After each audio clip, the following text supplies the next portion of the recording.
आओ दोस्तों, तो गाइस आज इस वीडियो में मैं आप सब लोगों के सामने लेकर आ हूँ फिल्म कार्तिकेय 2 का रिव्यू।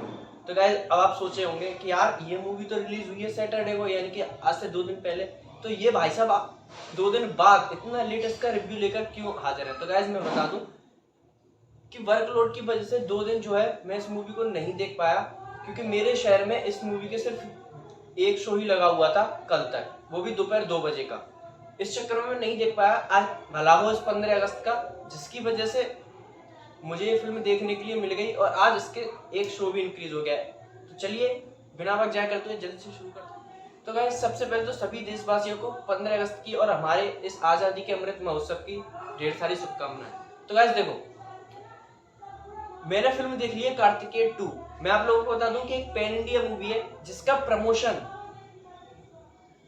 बहुत कम हुआ था। अब इसका देखो सबसे बड़ा रीजन मैं आप लोगों को बता देता हूँ कि ये मूवी जो है कई बार इसकी रिलीज डेट पोस्टपोन हुई है। हालांकि ये मूवी हमें देखने के लिए बहुत पहले मिल चुकी होती, लेकिन कुछ जो प्रोड्यूसर थे, कुछ मेकर्स थे, जिन्होंने अपनी फिल्म को सोलो रिलीज करने के लिए इस फिल्म के रिलीज डेट को बार बार पोस्टपोन करवाया फाइनली। लेकिन अब मैं बताऊं कि जो इस फिल्म के जो मेकर्स हैं उनको मजबूरी में ये फिल्म सैटरडे को रिलीज करनी पड़ी है, वरना आप सब लोगों को पता होगा कि इंडिया में जो फिल्म है वो फ्राइडे को रिलीज होती है और किसी फिल्म को एक्सटेंडेड वीकेंड चाहिए होता है, बड़ा वीकेंड चाहिए होता है, तो वो अपनी फिल्म को थर्सडे को रिलीज कर देते हैं ताकि उन्हें एक दिन ज्यादा मिल जाए। लेकिन सोचिए कि क्या मजबूरी रही होगी कि इस फिल्म के मेकर्स को अपनी फिल्म को सैटरडे को रिलीज करना पड़ा। तो फाइनली चलो जैसे तैसे ये फिल्म रिलीज हो गई है। मैं इस फिल्म को देखा हूँ, इस वीडियो में बात करेंगे इस फिल्म की रिलीज के बारे में और फिल्म के रिव्यू के बारे में कि मुझे कैसी फिल्म लगी। चलिए देखिए गाइस, मैं आप लोगों को एक रिव्यू की तरफ आगे बढ़ने से पहले एक बात बता देता हूँ कि इस फिल्म की शुरुआत यानी कि 13 तारीख को शनिवार को जब ये मूवी रिलीज हुई थी, ऑल इंडिया यानी कि पूरे इंडिया में इस फिल्म को सिर्फ 60 शो मिले हुए थे। जी हाँ, ओनली 60 शोज मिले हुए थे। लेकिन वो कहते हैं ना कि भाई पूत के पैर पालने में दिख जाते हैं। तो गाइस अगर तुम्हारा कंटेंट अच्छा है, अगर तुम एक बेहतरीन मूवी बनाकर लाए हो, तो उससे कोई फर्क नहीं पड़ता कि तुम्हारी शुरुआत कैसी हुई है, लेकिन तुम्हारी एंडिंग एक बेहतरीन होगी।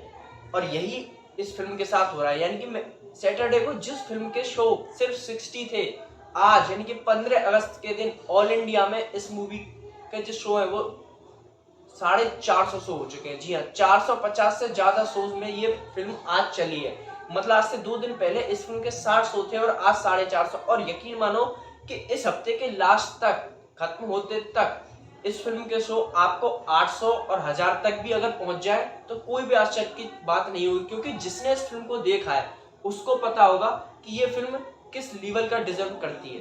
तो गाइस देखो, मैंने फिल्म कार्तिकेय को देख लिया है। अगर मैं आप लोगों को बताऊं कि ये जो फिल्म है कार्तिकेय 2, ये 2014 में आई फिल्म कार्तिकेय का सेकंड पार्ट है, लेकिन इसका फर्स्ट पार्ट से कोई भी संबंध नहीं है। अगर आप ये सोच रहे हैं कि भाई इसके सेकंड पार्ट को देखने से पहले हमें इसके फर्स्ट पार्ट को देखना पड़ेगा, जो कि यूट्यूब पर फ्री में अवेलेबल है, जिसका हिंदी में डब नाम है एक अजीब दास्तान साबित।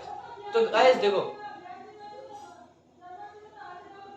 तो ऐसा कुछ भी नहीं है। आपको कार्तिकेय 2 और कार्तिकेय में सिर्फ हीरो एक्टर निखिल सिद्धार्थ और उनकी फैमिली और उनका जो नेम है, उनका जो कैरेक्टर है, उसके अलावा कोई भी चीज उसके पहले पार्ट से कनेक्टेड नहीं मिलने वाली है। तो अगर आपने इसका फर्स्ट पार्ट नहीं देखा है तो इस बात का बिल्कुल भी टेंशन नहीं लीजिए कि मैंने इसका फर्स्ट पार्ट नहीं देखा तो भाई मुझे सेकंड पार्ट कैसे समझ में आएगा कि क्या कनेक्शन है। कोई कनेक्शन नहीं है, ये पूरी एक अपनी सोलो प्योर स्टोरी है। तो गाइस देखो, अगर मैं फिल्म कार्तिकेय को देखने के बाद एक लाइन में, चलो थोड़ा सा बड़ा बताने की कोशिश करता हूँ कि 2 लाइन में अगर इसका रिव्यू बताने की कोशिश करूं तो मैं ये बोलूंगा कि भाई साहब कार्तिकेय 2 एक बहुत अच्छी एडवेंचरस थ्रिलर मूवी है। जी हाँ, मिस्ट्री थ्रिलर नहीं बोल रहा हूँ, सस्पेंस थ्रिलर नहीं बोल रहा हूँ, एडवेंचरस थ्रिलर। अगर आप एडवेंचरस थ्रिलर फिल्में देखने के शौकीन है, जैसे कि आपने अगर बॉलीवुड में, अगर मैं एक नाम याद आ रहा है, नक्शा मूवी देखी हो या फिर आपने दिलेर मूवी देखी हो चिरंजीवी सर की, अगर आपको ऐसी मूवीज देखने का इंटरेस्ट है, पसंद आती है, तो ये मूवी आपको बहुत अच्छी तरह पसंद आएगी और बहुत अच्छी लगेगी। और अगर मैं दूसरी बात बोलूं तो भाई अगर मैं अपना रिएक्शन और एक्सपीरियंस बोलूं दूसरी लाइन में इस फिल्म को देखने का, तो मैं बोलूंगा प्योर गूजबम्स, गूजबम्स और गूजबम्स।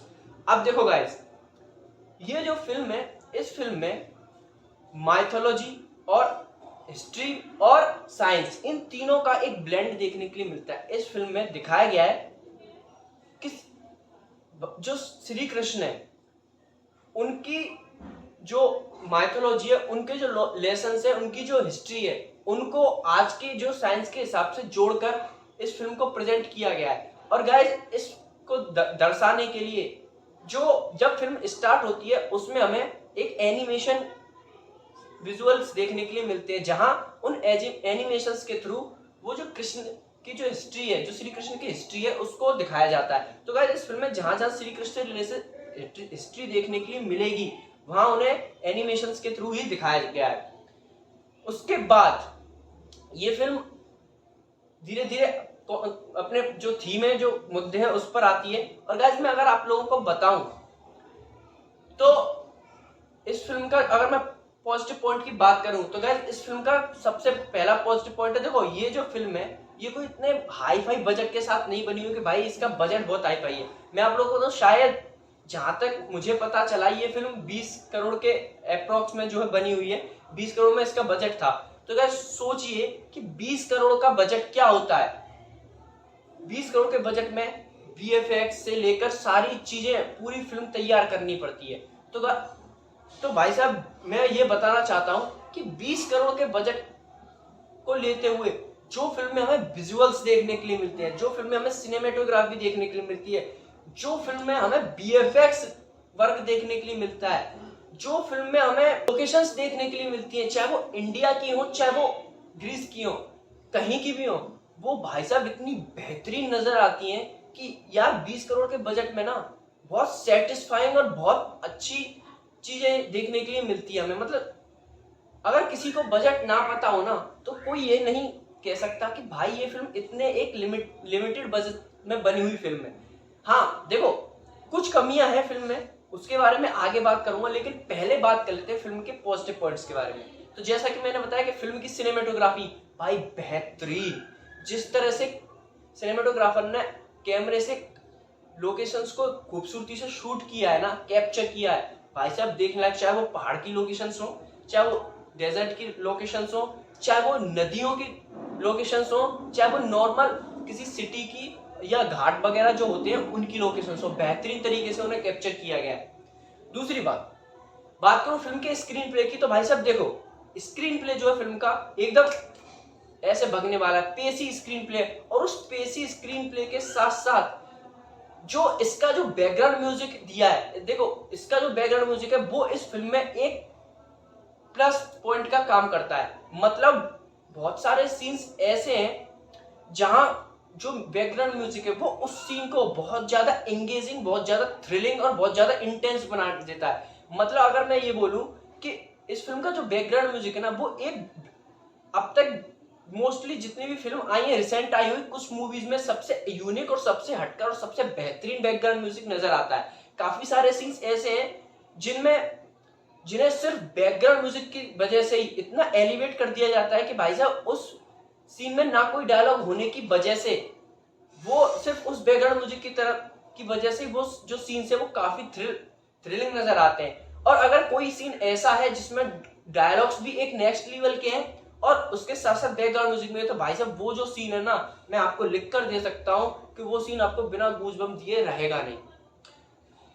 बात करूं तीसरे पॉजिटिव पॉइंट की, तो भाई साहब देखो, तीसरा पॉजिटिव पॉइंट है ऑब्वियसली स्टार कास्ट की परफॉर्मेंस।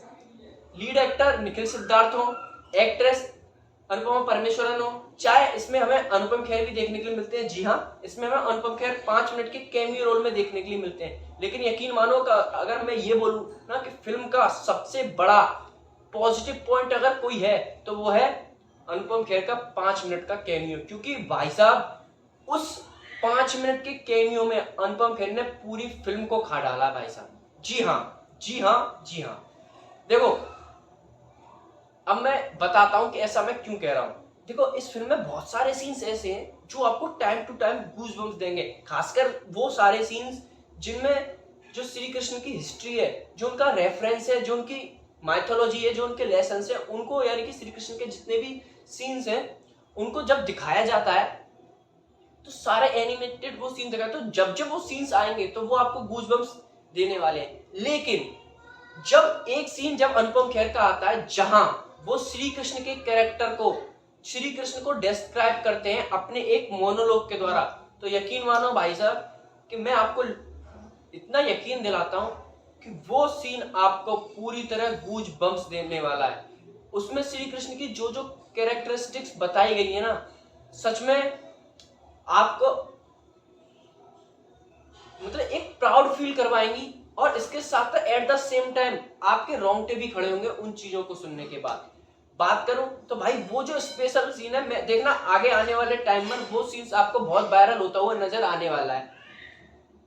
इसके साथ साथ अगर मैं नेक्स्ट पॉजिटिव पॉइंट की बात करूं तो भाई जो और पॉजिटिव पॉइंट है वो है इस फिल्म के डायलॉग्स। जी हाँ, डायलॉग्स देखो, अनुपम खेर वाले सीन्स के डायलॉग्स हो गए, लास्ट में क्लाइमैक्स में जो निखिल सिद्धार्थ का कैरेक्टर जो डायलॉग्स बोलता है, जो लेसन्स वगैरह जो भी चीजें वो बताता है श्री कृष्ण के शॉर्ट में रेफरेंस जो देता है, वो डायलॉग्स हो गए। और इवन फिल्म में भी हमें टाइम टू टाइम कई डायलॉग सुनने के लिए मिलते हैं जो बहुत ही बेहतरीन है। देखो, एक डायलॉग जिस पर मैं हमेशा से बिलीव करता आया हूं वो ये था, और वो इस फिल्म में सुनने के लिए मिला, और इस फिल्म में वो डायलॉग सुनने के बाद सच में मेरा जो दिल था वो इतना खुश हुआ कि चलो मेरी जो चीजें मैं सोचता हूं वो इस दुनिया में और भी लोग हैं जो श्री कृष्ण के बारे में उन चीजों को नहीं सोचते, मतलब वो भी ये सोचते हैं कि ये चीजें श्री कृष्ण ने नहीं की होंगी। जैसे कि इसमें हमें एक जो निखिल सिद्धार्थ के जो मामा का कैरेक्टर जो प्ले कर रहे हैं वो एक डायलॉग कहते हुए सुनाई देते हैं कि श्री कृष्ण का कैरेक्टर वो नहीं है जो हम सुनते चले आ रहे हैं। श्री कृष्ण का कैरेक्टर लड़कियों को पटाना, उनके साथ रासलीला मनाना, ये सब नहीं था। कृष्ण का कैरेक्टर उनके सिद्धांत थे, कृष्ण का कैरेक्टर वो उनकी शिक्षाएं थी, कृष्ण का कैरेक्टर वो था जो जानने के लिए हमें उनको बहुत अच्छी तरह जानना होगा।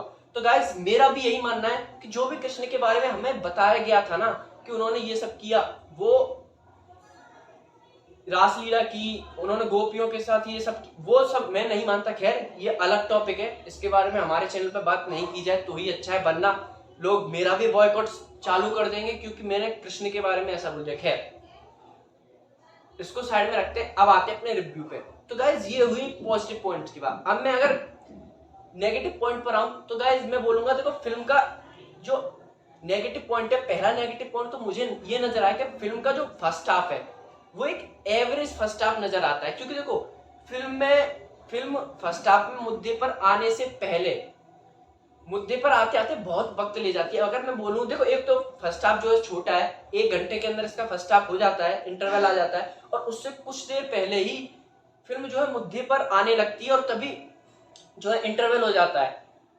लेकिन जैसे ही फिल्म इंटरवल का सेकंड हाफ में पहुंचती है, यकीन मानो कि इतनी इंगेजिंग, इतनी थ्रिलिंग और इतनी बेहतरीन तरीके से फिल्म चलती है कि आप जो फर्स्ट हाफ में जो हुआ था, जो एवरेज फर्स्ट हाफ निकल के आता है, उसको पूरी तरह आपके माइंड से वॉश कर देती है। जी हाँ, आप उस फिल्म में इतनी अच्छी तरह खो जाओगे क्योंकि उसमें आने वाले गूजबम्स मूवमेंट, उस फिल्म में आने वाला थ्रिल, उस फिल्म में आने वाली विजुअल्स, उस फिल्म में आने वाली हर चीज आपका फर्स्ट हाफ का पूरा माइंड से वॉश कर देगी। और दूसरा, फिल्म में एक नेगेटिव पॉइंट और बताना चाहूंगा कि हालांकि फिल्म में से मुझे फिल्म की सिनेमेटोग्राफी, वीएफएक्स से कोई शिकायत नहीं रही, लेकिन एक सीन ऐसा था जहां मैं बताना चाहूंगा कि जो वीएफएक्स है वो थोड़ा बहुत नजर आ रहा था, थोड़ा बहुत वीक नजर आ रहा था। वो एक सीन होता है जब निखिल सिद्धार्थ अपने अनुपमा परमेश्वरन और बाकी दोनों साथियों को लेकर एक जो बर्फ की जो नदी होती है उस पर से जा रहे होते हैं, तो वहां एक सीन आता है तो कि वो बर्फ जो है वो टूटने लग जाती है और जो उनकी जो वैन है, जो गाड़ी है, वो नदी में समाने लगती है, डूबने लगती है। वहां जिस तरह से वो अपना बचाव करते हैं, वहां जो सीन आता है उस सीन से साफ पता, वहां देखकर पता लगा लो कि यहाँ जो है क्रोमा और ग्रीन पर्दे का इस्तेमाल हुआ है। वही सीन एक ऐसा था जो पूरी फिल्म के दौरान थोड़ा वीएफएक्स में कमी नजर आती है। अगर आपकी आंखें तेज है तो अगर आप नॉर्मल तरीके से फिल्म देखते हो तो शायद आप वो भी ना पकड़ पाओ। बाकी इन दोनों चीजों के अलावा फिल्म में मुझे कोई नेगेटिव पॉइंट नजर नहीं आया। फिल्म पूरी तरह से फैमिली मूवी है, पूरी तरह से एक, मैं ये बोलूं कि कोई ऑफेंसिव नहीं है, कोई एडल्ट सीन नहीं है, कोई कुछ भी नहीं है। फिल्म पूरी तरह से फैमिली मूवी है भाई साहब। अगर आप एक बेहतरीन एडवेंचरस थ्रिलर मूवी देखना चाहते हो तो भाई साहब इस फिल्म को बिल्कुल भी मिस ना करो। देखो फर्स्ट हाफ कैसा भी हो लेकिन second half must must must must watch. तो इस फिल्म को आप जरूर देखें। मैं तो स्ट्रांगली रिकमेंड करूंगा कि आप इस फिल्म को देखने जाएं। तो गाइज यहीं तक था हमारा रिव्यू। अगर समाप्त करके बताने की कोशिश करूं तो कार्तिकेय 2 एक बहुत अच्छी खासी फिल्म निकल कर आती है जो आपको जरूर देखनी चाहिए, जो मेरी तरफ से मस्ट वॉच रिकमेंडेड है। मिलता हूं आपसे बहुत जल्द ऐसी एक और वीडियो के साथ। अगर आप चैनल पर नए हैं और अगर फिल्मों से जुड़ी जानकारी रिव्यूज में आपका इंटरेस्ट है तो हमारे चैनल को सब्सक्राइब कर लेना। वीडियो पसंद आए तो वीडियो को लाइक कर देना, चैनल को सब्सक्राइब करके नोटिफिकेशन बेल दबा देना और अपने फ्रेंड के साथ भी शेयर कर देना ताकि मुझे मोटिवेशन मिले और मैं आप लोगों तक ऐसी वीडियोस लाता रहूं। मेरे सोशल मीडिया पर मुझे फॉलो कर लेना क्योंकि वहां भी मैं अपडेट्स आपको स्टोरी के थ्रू देता रहता हूं। मिलता हूं आपसे बहुत जल्द ऐसी एक और वीडियो के साथ, तब तक के लिए बाय एंड टेक।